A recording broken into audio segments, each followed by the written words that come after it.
ഉത്തരവാദിത്ത സീരിയലിന്റെ പുതിയൊരു വിശേഷങ്ങളിലേക്ക് എല്ലാവർക്കും സ്വാഗതം. നവ്യയ്ക്ക് ഒരു കൊറിയർ വരികയാണ് കേട്ടോ. ആരും കാണാതെ ആ കൊറിയറുമായിട്ട് റൂമിൽ വന്നിട്ട് കതകൊക്കെ അടച്ചിട്ടാ തുറന്നു നോക്കുന്നത്. അത് ഒരു പില്ലോ പോലത്തെ ബെൽറ്റ് ആണ് കേട്ടോ. വയറ് തോന്നിക്കാൻ വേണ്ടിയിട്ട് ഓർഡർ ചെയ്ത സാധനമാണ്. എന്നിട്ട് കണ്ണാടിന് മുമ്പിൽ ആ വയറിന് വെച്ചിട്ട് കെട്ടി നോക്കിയിട്ടൊക്കെ പറയുന്നുണ്ട് കേട്ടോ. നവ്യയുടെ ഫ്രണ്ട് പറഞ്ഞതുപോലെ തന്നെ ഇപ്പോൾ ഞാൻ ഈ ബെൽറ്റ് വെച്ച് തൽക്കാലം അഡ്ജസ്റ്റ് ചെയ്യാണ്. എന്തായാലും കുറച്ച് നാളുകൾക്കുള്ളിൽ അബിയെ തൻ്റെ വഴിക്ക് വരുത്തിയിട്ട് ഇപ്പൊ പറഞ്ഞ കള്ളം ഞാൻ സത്യമാക്കി എടുക്കും. അപ്പോഴാണ് കതകിന് വന്നിട്ട് ആരോ മുട്ടുന്നത് കേൾക്കുന്നത്. വന്നിരിക്കുന്നത് അബിയാണെന്ന് കരുതിയിട്ട് നവ്യ മനസ്സിൽ വിചാരിക്കുന്നുണ്ട്, അയ്യോ അബി വന്നു എന്നാ തോന്നുന്നത്. എന്തായാലും ഈ ബെൽറ്റ് അവന്റെ കണ്ണ് പെടാതെ മാറ്റി വെക്കണം എന്ന് പറഞ്ഞുകൊണ്ട് പില്ലോന്റെ അടിയിൽ വെക്കുകയാണ് കേട്ടോ. എന്നിട്ട് ചെന്ന് കതക് തുറന്ന് നോക്കുന്ന സമയത്ത് മീനാക്ഷി ചേച്ചിയാണ് അത് വന്നത്. വന്ന ഉടനെ തന്നെ എന്താ വേണ്ടതെന്ന് ദേഷ്യത്തോടു കൂടി ചോദിക്കുകയാണ് കേട്ടോ നവ്യ. റൂം ക്ലീൻ ചെയ്യാൻ വേണ്ടി വന്നെന്നുള്ള കാര്യം പറയുമ്പോൾ ഈ സമയത്താണോ നിനക്ക് വരാൻ വേണ്ടി കണ്ട സമയം എന്നുള്ള കാര്യം ചോദിക്കുന്നുണ്ട്. കോവിലിൽ പോയിട്ട് വരാൻ വേണ്ടിയിട്ട് നേരം വൈകി, അതുകൊണ്ടാണ് ദേഷ്യപ്പെടരുത് എന്ന് പറയാണ് കേട്ടോ. ഞാൻ പ്രസാദം മോൾക്കും കൊണ്ടുവന്നിട്ടുണ്ടെന്നുള്ള കാര്യം പറയുമ്പോൾ അവിടെ വെച്ച് കഴിഞ്ഞാൽ പിന്നെ തൊട്ടാളാ എന്ന് പറയുകയാണെ. അത് കഴിഞ്ഞിട്ട് മീനാക്ഷി ചേച്ചി ക്ലീൻ ചെയ്തുകൊണ്ടിരിക്കുകയാണ്. ആ സമയത്ത് നവ്യ ഫോൺ നോക്കിയിട്ട് ഇങ്ങനെ മനസ്സിൽ വിചാരിക്കുന്നുണ്ട്, ഇവിടെ എത്രയും പെട്ടെന്ന് ക്ലീൻ ചെയ്ത് പോയാലേ എനിക്കിതൊന്ന് ശരിക്കും വെച്ച് നോക്കാൻ വേണ്ടി പറ്റുള്ളൂ.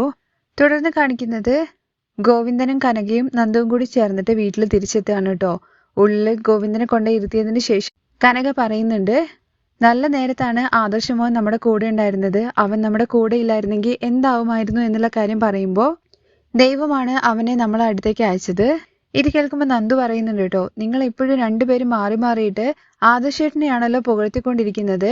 ആദർശേട്ടൻ അവിടെ എത്തുന്നതിന് മുമ്പായിട്ട് ഞങ്ങളാണ് ആ വണ്ടി കണ്ടെത്തിയത്. അവർക്ക് അടി കൊടുത്തോണ്ടിരിക്കുന്ന സമയത്താണ് അങ്ങോട്ടേക്ക് ആദർശേട്ടൻ വന്നത്. നീ എന്താ നന്ദു ഈ പറയുന്നത്? ഇപ്പോഴും നീ അടി പിടി ഇതൊക്കെ ആയിട്ട് നടക്കുകയാണോ? ഇനിയെങ്കിലും അങ്ങനത്തെ കാര്യങ്ങളിൽ പേരും പറഞ്ഞിട്ട് എങ്ങാനും ജയിലിൽ കിടക്കേണ്ട അവസ്ഥ വന്നു കഴിഞ്ഞാൽ എനിക്കത് സഹിക്കാൻ വേണ്ടി പറ്റില്ല. അതിനെക്കുറിച്ച് ആലോചിക്കാൻ പോലും പറ്റുന്നില്ല. ആദർശമം കറക്റ്റ് സമയത്ത് തന്നെ അവിടെ എത്തിയിട്ട് അവരെ എല്ലാവരെയും പോലീസിനെ ഏൽപ്പിച്ചു. നീ എന്തിനാ നന്ദു ഇങ്ങനെയൊക്കെ ചെയ്യുന്നത്? നയനയോട് നമ്മൾ കടപ്പെട്ടിരിക്കുകയാണ്. അവളില്ലെങ്കിൽ നമുക്കൊരിക്കലും ഇങ്ങനെയൊന്നും ചെയ്യാൻ വേണ്ടി പറ്റില്ലായിരുന്നു. എന്നാ ഒന്ന് ആലോചിച്ച് നോക്കിയേ, അവളേക്കാൾ മൂത്തതാണ് നവ്യ. അവൾ നമ്മളെക്കുറിച്ച് ഒന്ന് ഓർക്കുകയോ ഒന്ന് തിരിഞ്ഞു നോക്കുക പോലും ചെയ്യുന്നില്ലല്ലോ.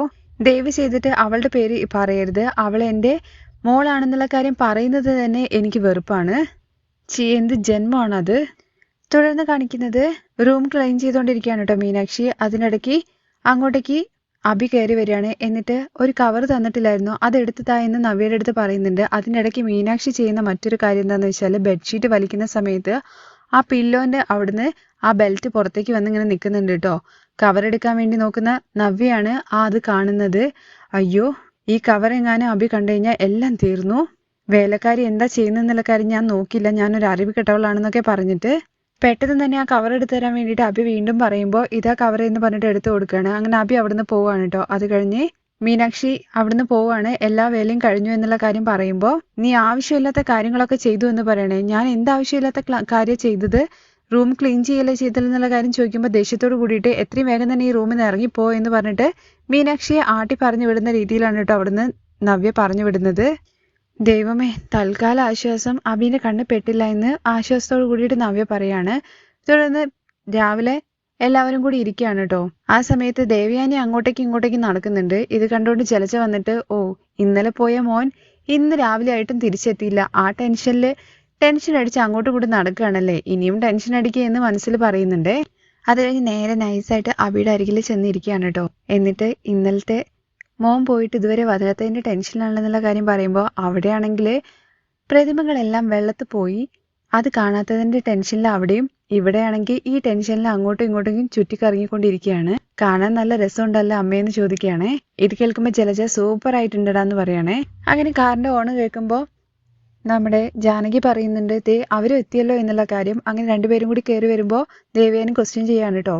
എന്താ രണ്ടുപേരും എന്താ വരാൻ ലേറ്റ് ആയി എന്നുള്ള കാര്യം ചോദിക്കുമ്പോൾ അത് എന്ന് നയന് തുടങ്ങുമ്പോഴേക്കും ജലജ മനസ്സിൽ വിചാരിക്കുന്നുണ്ട്, ആ പ്രതിമകളെല്ലാം കാണാതെ പോയി എന്നുള്ള വാർത്ത. എൻ്റെ വീട്ടുകാരെ എനിക്ക് രക്ഷിക്കാൻ വേണ്ടി പറ്റില്ല എന്ന് പറ നയന എന്ന് മനസ്സിൽ വിചാരിക്കുകയാണെ. തുടർന്ന് ദേവയാനി ഇന്നലെ രാത്രി വരേണ്ടതാണ്, എന്നിട്ട് ഇന്ന് വെളുപ്പിന് വരെ വരാണ്ട് ഇപ്പൊ വന്ന് നിന്ന് കഴിഞ്ഞാൽ എന്താ അർത്ഥം? മറുപടി പറയാൻ വേണ്ടി പറയുമ്പോൾ ആദർശ് പറയുന്നുണ്ട് കേട്ടോ, അതമ്മ എന്നുള്ള കാര്യം പറയുമ്പോഴേക്കും ഞാൻ ഇവളോടാ ചോദിച്ചത്, എന്താ അവൾക്ക് മറുപടി പറയാൻ അറിയില്ലേ? ഞാൻ അവളോടല്ലേ ചോദിച്ചത്, അവൾ മറുപടി പറയട്ടെ എന്ന് വീണ്ടും പറയുമ്പോൾ എന്തിനാ വെറുതെ നമ്മുടെ ആദർശിനോട് ദേഷ്യപ്പെടുന്നത് ഏട്ടത്തി. അവൻ എപ്പോ നയനയുടെ വീട്ടിൽ പോയി കഴിഞ്ഞു കഴിഞ്ഞാലും നയനയോട് സോഫ്റ്റ് കോർണർ തോന്നിയിട്ട് നയന പറയുന്നത് കേട്ടിട്ട് അവിടെ നിൽക്കുമല്ലേ ചെയ്യാ. രാത്രി മൊത്തം അവളുടെ വീട്ടിൽ തങ്ങി വന്നിട്ട് അതുകൊണ്ടാണ് അവളോട് സോഫ്റ്റ് കോർണർ തോന്നിയിട്ട് അവളോട് ചോദിച്ചു കഴിഞ്ഞാൽ അതിനുത്തരം ആദർശ് പറയുന്നത്. ഇത് കേൾക്കുമ്പോൾ നയനയ്ക്ക് ദേഷ്യം വരികയാണ്. ഒന്നും മിണ്ടാതിരിക്കോ, എന്താണ് രാത്രി സംഭവിച്ചത്, എന്താണ് പറയാന്നുള്ള കാര്യം മറ്റുള്ളവരെ പറയാൻ പോലും അനുവദിക്കാതെ നിങ്ങൾ വലിയ ആളെ പോലെ ഇടയിൽ കയറിയിട്ട് പ്രശ്നം ഉണ്ടാക്കുകയാണോ? ഞങ്ങൾ രണ്ടുപേരും ജോലി അടിച്ചിട്ട് രാത്രി അവിടെ തങ്ങിയിട്ട് വരികയല്ല ചെയ്തത്. അവിടെ എന്താ പ്രശ്നം നടന്നെന്നുള്ള കാര്യം അറിയാതെ ചുമ്മാ വായ തോന്നുന്നത് വിളിച്ചു പറയല്ലേ എന്നുള്ള കാര്യം പറയുമ്പോൾ ജയം പറയുന്നുണ്ട്, അത് വിട്ടേക്ക് നയന മോളെ, എന്താ സംഭവിച്ചതെന്ന് വെച്ചാൽ പറ. ജലജയെ കുറിച്ചിട്ട് നമുക്കറിയാലോ, എന്താന്ന് വെച്ചാൽ പറ മോളെ. വലിയ പ്രശ്നം തന്നെ അച്ഛൻ നടന്നു. ഇന്നലെ രാത്രി അച്ഛനും അതുപോലെ കൂടെ ഉണ്ടായിരുന്ന ആ ചേട്ടനെയും കൂടി അടിച്ചിട്ടിട്ട് പ്രതിമകളെല്ലാം ഗുണ്ടകൾ എടുത്തോണ്ട് പോയി. എന്താ മോളെ പറഞ്ഞത്? പ്രതിമകളെല്ലാം കളവ് കൊണ്ടുപോയി എന്നുള്ള കാര്യമോ? അതേ മുത്തശ്ശ, അങ്ങനെ സംഭവങ്ങളെല്ലാം പറയാണ് കേട്ടോ. ഇത് കേട്ട ജയൻ ചോദിക്കുന്നുണ്ട്, ഇത്രയൊക്കെ സംഭവിച്ചിട്ടും എന്താ ഞങ്ങളെ ഫോൺ ചെയ്തിട്ടൊന്നും അറിയിക്കാണ്ടിരുന്നത്?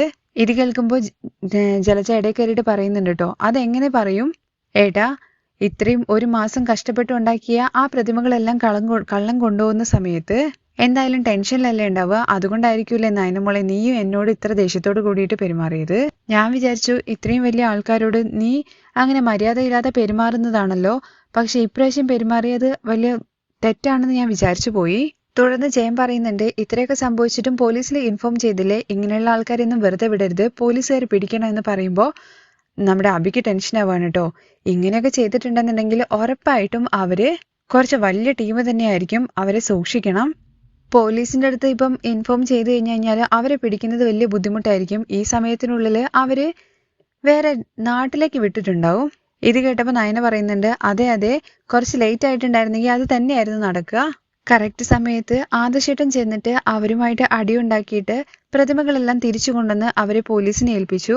ഇത് കേൾക്കുമ്പോൾ ശരിക്കും ജലജയുടെയും അതുപോലെ അബിയുടെയും കരണത്തടിച്ചതുപോലെയാണ് കേട്ടോ നയന പറയുന്നത്. രണ്ടെണ്ണത്തിന്റെ മുഖം ഒന്ന് കാണേണ്ടതാണ്. ആ രംഗത്തോട് കൂടിയിട്ടാണ് കേട്ടോ മറ്റൊരു എപ്പിസോഡ് അവസാനിക്കുന്നത്.